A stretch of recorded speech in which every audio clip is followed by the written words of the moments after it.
Good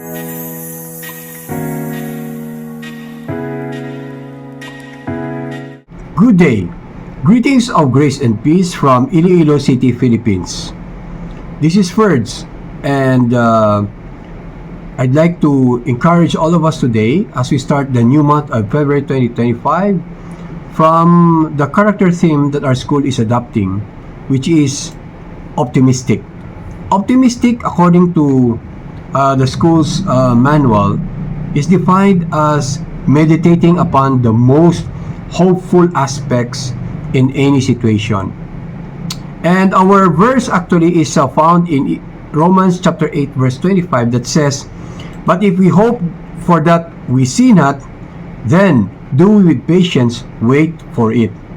This verse reminds us that optimism is rooted in hope, trusting in what we cannot yet see.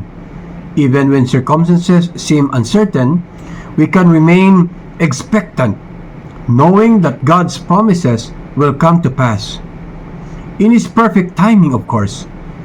So, keep your heart steadfast, be patient, and stay hopeful, for what God has promised for you is worth the wait. You see, brothers and sisters, our hope is not in vain. Why? It is firmly anchored in what Jesus has accomplished on the cross.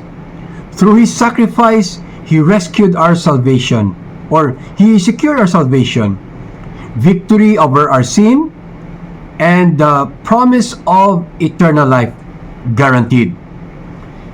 Even when we cannot yet see the fulfillment of God's promises, we wait with patience and confidence, knowing that Christ's finished work guarantees our future.